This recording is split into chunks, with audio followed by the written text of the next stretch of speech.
sabedoria convida, venha para a mesa. Se você conseguiu assistir às últimas aulas, você sabe que estamos conversando sobre dois banquetes.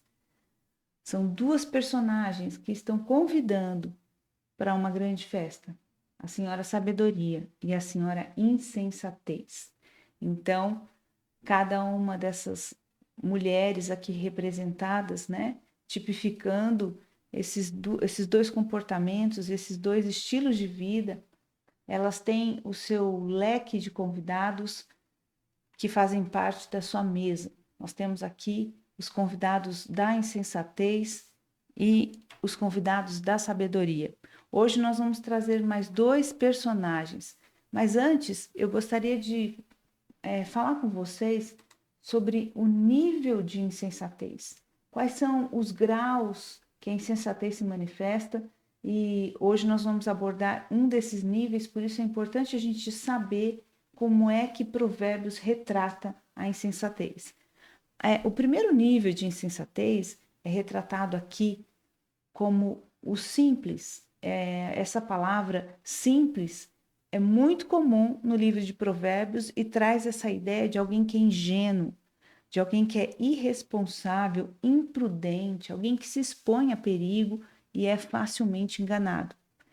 É possível que essa pessoa venha se arrepender quando ela ver o escarnecedor sendo punido. Então, esse primeiro nível de insensatez é aquela pessoa que falta maturidade, falta experiência, falta vivência, falta realmente entender como a vida funciona. É um ingênuo que se mete em situações que o colocam em risco, mas ele sim, é possível que ele venha se arrepender, é possível que ele entenda que os caminhos que ele escolheu são caminhos de morte. Então esse é o primeiro nível da insensatez. E a gente continua. A Bíblia também traz Provérbios o insensato, que não é mais aquele ingênuo, mas é alguém mais teimoso, mais embrutecido, é o estúpido, o obstinado, aquele que não percebe que está errado, que rejeita o temor de Deus, que traz tristezas para os pais, que é briguento, insolente. Então, esse é o segundo nível da insensatez, o insensato, aquele que está cercado de pessoas dando alertas para ele, mas ele já está num nível mais embrutecido, já está num nível mais rebelde, atrevido. Então ele não aceita a correção, por isso que ele traz tanta tristeza para os pais, que é aqueles que são os primeiros a darem um alerta, né? E continuando, o último nível é o escarnecedor. Esse é aquele que chegou no nível mais alto de insensatez. Ele é incorrigível, ele tem uma oposição intencional, ele afronta o próprio Deus, ele não se arrepende, ele é destruidor e promotor de intrigas, rebelde, influencia de maneira má e tem uma insolência agressiva. Esse é o escarnecedor. E hoje nós vamos falar sobre o escarnecedor. Nós vamos trazer aqui exatamente quais são os comportamentos que o escarnecedor, o zombador, esse personagem que Provérbios traz para a gente.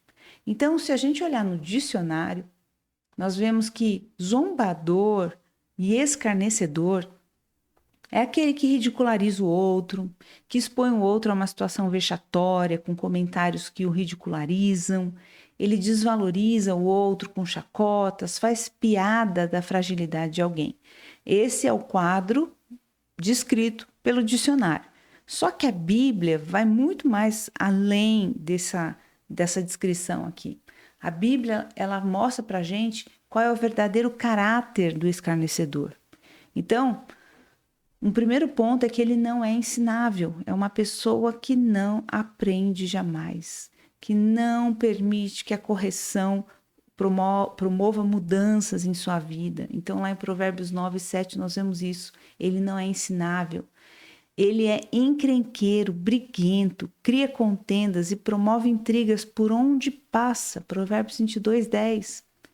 Espiritualmente, é uma pessoa arrogante, que se alimenta de desavenças. Tem um coração cheio de ódio, e a língua cheia de veneno e as mãos cheias de violência. Ele é soberbo para com tudo que é sagrado. Ele tem um orgulho de afrontar a lei de Deus, se levanta para destruir os fundamentos da família e dos valores morais. Bom, aqui já dá para a gente perceber que nós temos vivido dias em que muitos estão se manifestando com esse espírito escarnecedor, com esse coração escarnecedor. A gente vê isso principalmente dentro dessa nova agenda global, onde o perfil daqueles que são politicamente corretos, né, são pessoas que se opõem a Deus, ao sagrado, se opõem a tudo que remete à tradição, à preservação dos bons costumes. São geralmente pessoas subversivas, rebeldes, que se dizem livres, mas que, na verdade, né, são prisioneiras do pecado, são prisioneiras do seu próprio coração mau. Então, o zombador desses dias é aquele que escarnece de tudo que é sagrado. É terrível a gente ver, por exemplo, um protesto de feministas, né, que acabam manchando o seu corpo com tinta, como se estivesse insinuando ali um aborto, né? Muitas até usando bonecas para mostrar que elas são livres, porque elas podem fazer com o corpo dela o que elas bem entenderem, né? Reivindicando esse direito de assassinar uma criança no seu ventre, para mostrar o quanto elas são livres. Isso tudo tem um tom, tem um caráter escarnecedor. Quando a gente vê pessoas em nome de uma cultura ideológica zombando de Deus, zombando do sagrado, zombando daquilo que são valores morais passados de geração em geração, nós percebemos aí o escarnecedor. É alguém que não aceita a correção, que é inflexível, incorrigível em relação àquilo que eles defendem, em relação à sua postura de zombaria, de sarcasmo, de desprezo por aquilo que pode remeter a Deus. Então, nós vemos isso muito claro hoje na nossa cultura, essa cultura tão machucada, tão contaminada, né? Por todo um movimento subversivo, revolucionário, um movimento que supostamente reivindica a liberdade, mas é o homem na sua caricatura, é um homem sem Deus, é um homem entregue a si mesmo, entregue ao seu coração mau, e ele é capaz, sim, de zombar de todas as coisas sagradas. Ele desconstrói tudo que é belo. Nós vemos isso várias vezes, né? Nós abordamos isso entre as mulheres, o que a escola de Frankfurt fez, né? Todos aqueles intelectuais que se reuniram ali para criar todas as suas teorias de como é que eles iam destruir, né? Destruir os fundamentos da sociedade ocidental. Então, eles começaram realmente saqueando todos aqueles valores morais que estavam lançados como alicerces dessa sociedade ocidental. Nós vemos, por exemplo, a teoria crítica, que começa a desconstruir todas as referências de belo. Então, se olha, a cultura, a música, a arte, a arquitetura, tudo que era uma referência de belo foi desconstruído e no lugar disso foi colocado tudo que é ridículo, que é algo assim inacreditável. Por exemplo, né, a gente substituir belos quadros de arte, pinturas tão lindas, por projetos, né, culturais ou projetos de arte que são uma afronta contra qualquer inteligência humana. Por exemplo, colocar fezes numa lata e dizer que isso é uma obra de arte, né? Então nós vemos assim esse espírito escarnecedor, esse espírito que intencionalmente, planejadamente, de maneira minuciosa, ele atenta contra a moral, contra os valores que são sagrados, contra os bons costumes, contra todo o senso de sagrado, de divino. É uma zombaria contra Deus. A gente vê, por exemplo, as feministas entrando em igrejas católicas nuas, né, com seus corpos rabiscados, como um protesto, né, contra o patriarcado, contra o modelo de família. Então, esse é o espírito do escarnecedor desses tempos. É isso que o escarnecedor faz. E a Bíblia diz que quando nós tentamos corrigir o escarnecedor, eles passam a nos odiar. Ou seja, o escarnecedor é incorrigível. Então, ele é encrenqueiro, ele é briguento, ele cria contendas, ele é arrogante, ele se alimenta de desavenças, ele tem um coração cheio de ódio, a língua cheia de veneno e as mãos cheias de violência. Ele é soberbo para tudo que é sagrado. Tem orgulho de afrontar a Deus, se levanta para destruir os fundamentos da família e os valores morais. Então, olha como a gente se identifica com tudo que nós temos visto hoje, né, na nossa sociedade. Os lábios cheios de malícia e ele escolhe consciente o escárnio. Seu objetivo é causar brigas e contendas. Não aceita repreensão, passa a odiar quem busca corrigi-lo. Então, olha só que coisa, repreensão revela caráter. Se você tentar corrigir algum escarnecedor, ele vai te odiar e ele vai reagir de maneira negativa, porque ele não aceita a correção. Isso revela o caráter do escarnecedor. Então, quais são as duas reações que o escarnecedor vai ter diante de um confronto? Ele pode rir e ridicularizar você pela sua tentativa de trazê-lo a uma sanidade mental, ou ele se comporta com uma explosão de raiva e fúria. Eu tenho certeza que muitas imagens vieram à sua cabeça agora, como eu disse, principalmente em toda essa turbulência de ideias, de ideologias, essa turbulência cultural e política que nós temos vivido, não só no Brasil, mas no mundo todo. Nós temos visto como uma grande massa de escarnecedores tem se movido de maneira devastadora, manipulando opinião pública, manipulando massas para que eles realmente afrontem aquilo que pode ser entendido como sagrado, né? Ou até mesmo como moral, que é o fundamento da nossa sociedade. Então, todas as vezes que nós vimos esse comportamento, né, de escarnecedor, a Bíblia diz que esse é um nível de insensatez. Dos 3 níveis, esse é o nível mais alto de insensatez. É quando a pessoa ela se coloca numa dureza tão grande de coração, a ponto de ser incorrigível. É uma oposição intencional e eles não se arrependem. Que triste chegar nesse ponto. Que triste saber que o ser humano sem Deus, ou em seu coração tão duro, pode chegar a esse nível de rebeldia, né? É isso que nós vemos, esse nível de rebeldia. Então, nós vamos ver agora o personagem que é o oposto do escarnecedor, que é o homem sábio ou a mulher sábia, a pessoa sensata. Então, quando nós olhamos para o dicionário, ele traz para a gente que sábio é um indivíduo que sabe em excesso, que tem grandes e intensos conhecimentos, um erudito, aquele que tem conhecimento em certa área, especialista, sábio em ciências, o sujeito que age ou expressa com moral e razão, com senso e equilíbrio, sensato, sabe as palavras, sabe as medidas. Ou o filósofo, que é aquele pensador que se destaca dos demais pelo seu excesso de conhecimento, pela sua experiência de vida e por viver de modo irrepreensível, que expressa erudição, excesso de conhecimento, sensatez, equilíbrio, professor sábio. Bom, como a gente viu, quando a gente vai para o dicionário, o entendimento, o consenso geral secular sobre sabedoria tem a ver com conhecimento técnico, tem a ver com capacidade intelectual, com essa habilidade intelectual. Só que quando a gente vai para Provérbios, a gente vê que não é bem assim.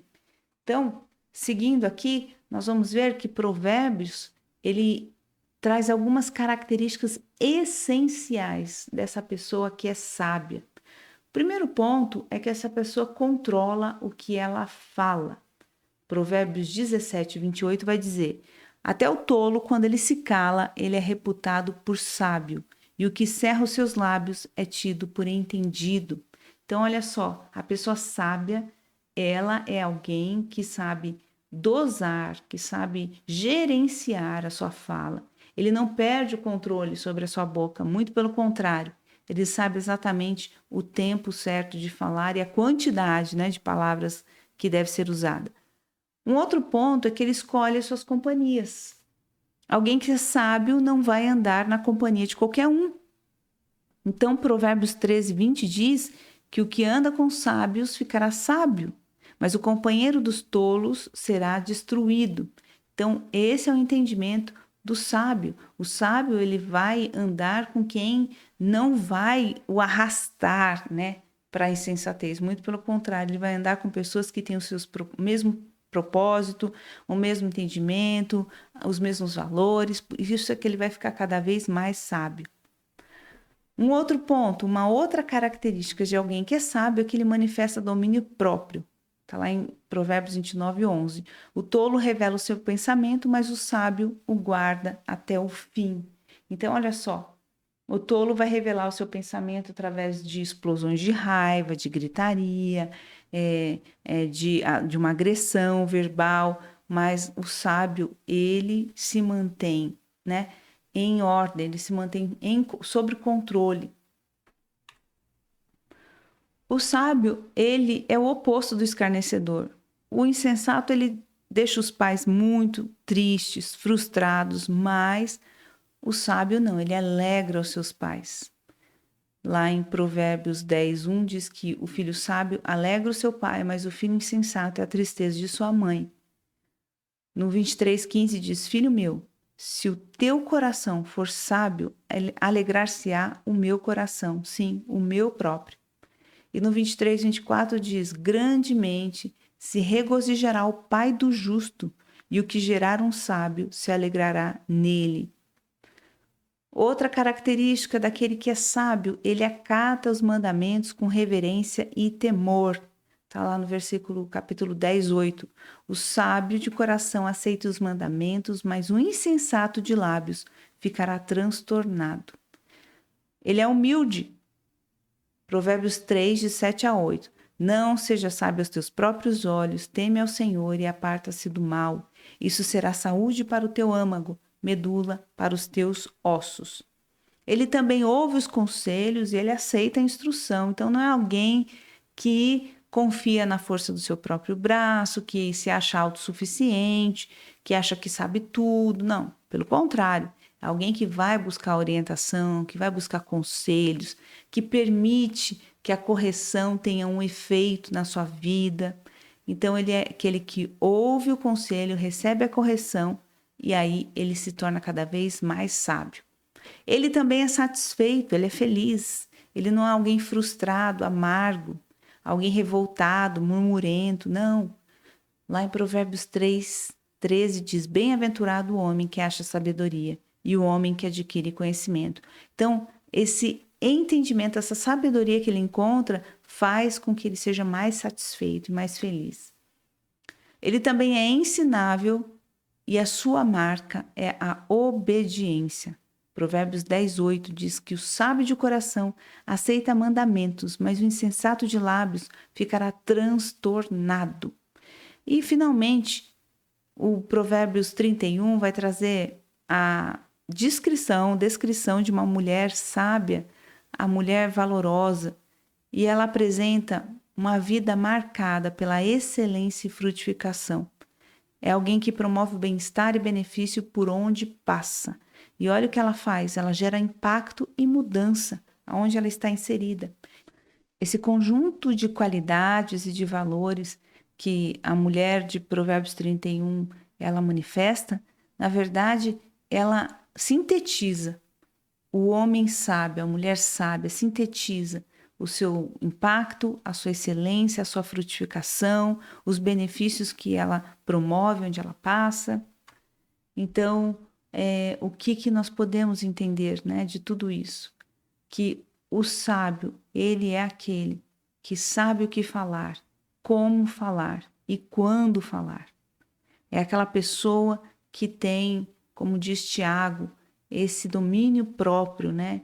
O homem que realmente atinge essa estatura de varão perfeito, alguém que consegue gerenciar as suas emoções, né? E selecionar as palavras que vai pronunciar para não promover destruição e nem machucar as pessoas, muito pelo contrário, é alguém que promove sempre cura com seus lábios, né? O coração do sábio instrui, ele aumenta o ensino com a sua boca, ele é alguém que realmente, por onde passa, promove uma construção, promove edificação.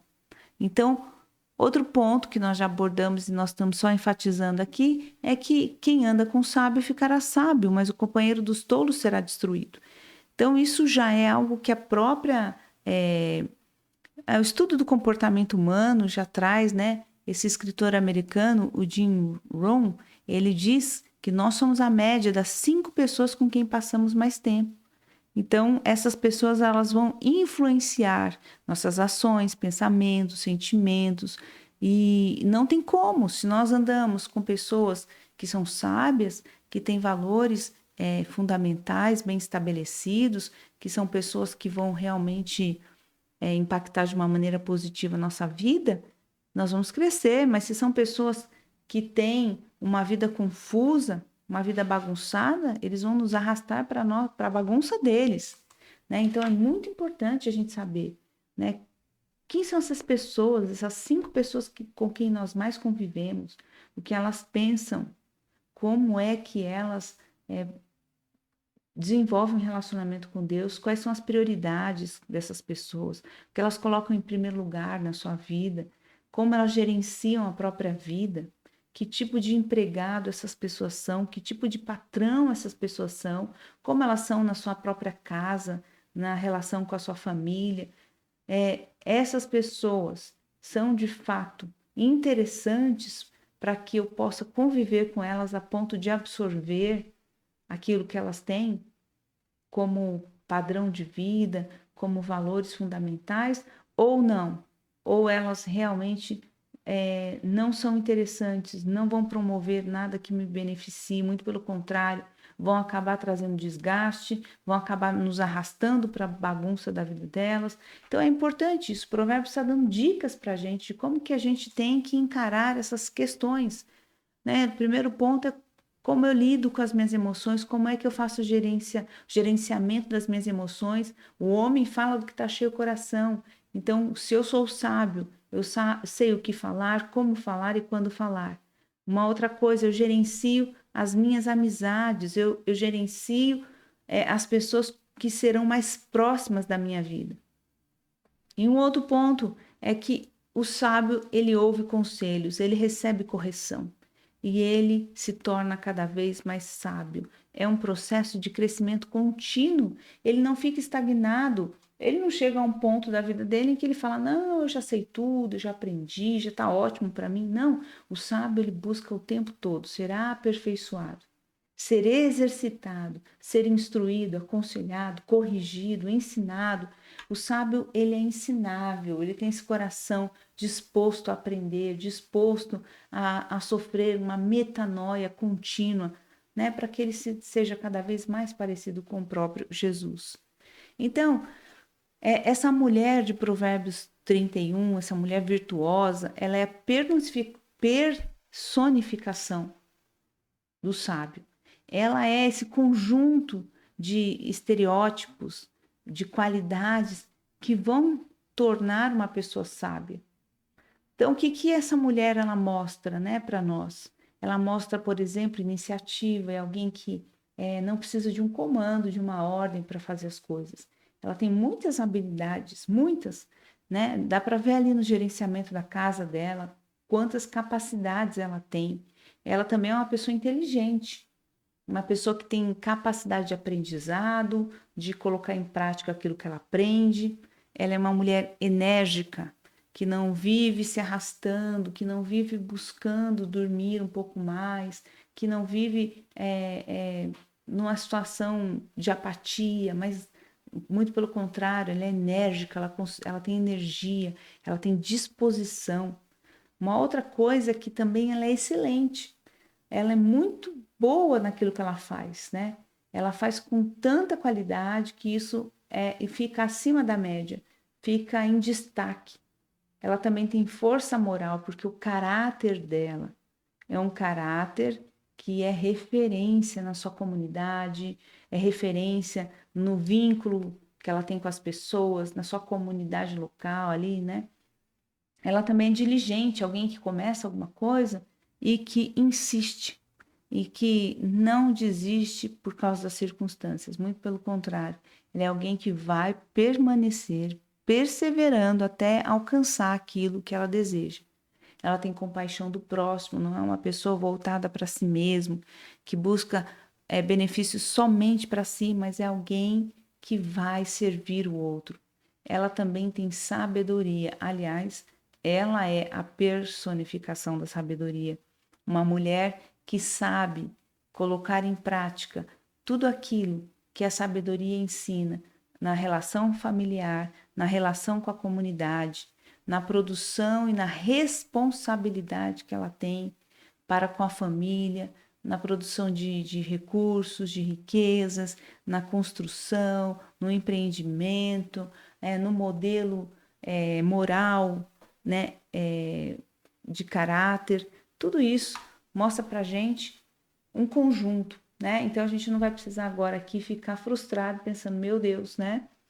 Eu estou tão longe de chegar a essa referência, a essa mulher, mas o que Provérbios está mostrando para a gente, ele está sintetizando o homem ou a mulher sábia. Está mostrando como ele é o oposto do preguiçoso, ele é o oposto do avarento, ele é o oposto do violento, o oposto do caluniador, o oposto daquele que é ganancioso.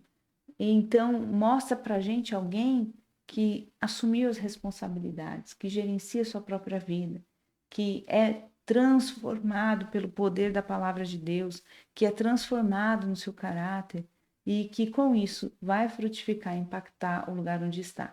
Então, isso uma síntese realmente que o livro faz, que o escritor do livro faz, são vários escritores aí, mas fecha o livro com essa mulher que, na verdade, personifica a sabedoria.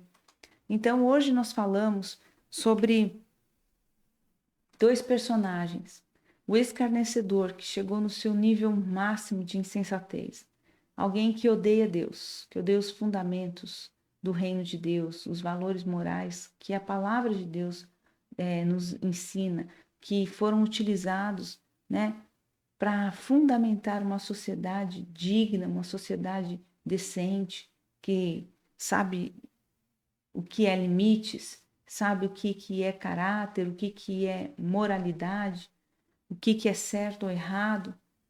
Mas o escarnecedor, não, o escarnecedor ele é aquele que inverte, que chama o mal de bem e o bem de mal. E infelizmente nós temos vivido dias difíceis, dias em que realmente muitos têm se levantado nesse nível de insensatez, escarnecendo das coisas de Deus. Infelizmente, as universidades têm sido bombardeadas, né, por professores que são a própria figura do escarnecedor, que não só zombam de Deus, mas doutrinam os seus alunos a também zombarem de Deus e daquilo que é sagrado. Então, que o nosso coração realmente possa queimar por sabedoria, que a gente possa se levantar em oração pelos jovens dessa geração, que eles sejam guardados dessa insensatez, dessa loucura que tem sido, né, essa geração de escarnecedores. E também falamos da sabedoria. Sabedoria não é alguém que é perfeito, o sábio não é perfeito, mas ele está em contínuo crescimento. É alguém que pode sim ser corrigido e que corresponde muito bem à correção.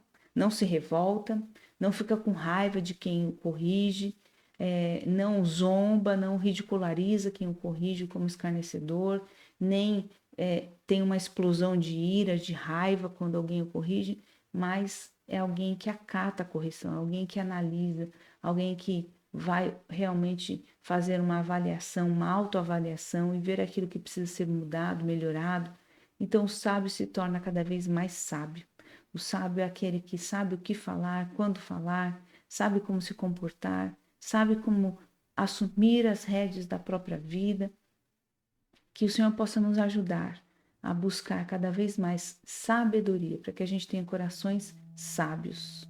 Então, essa é a lição de hoje. Eu espero que você possa ter refletido a respeito, aprendido a respeito desses dois personagens tão importantes e que o Senhor nos ajude a identificar o escarnecedor onde ele estiver e jamais, deixar com que o escarnecedor influencie o nosso coração, a nossa casa, a nossa família, os nossos filhos.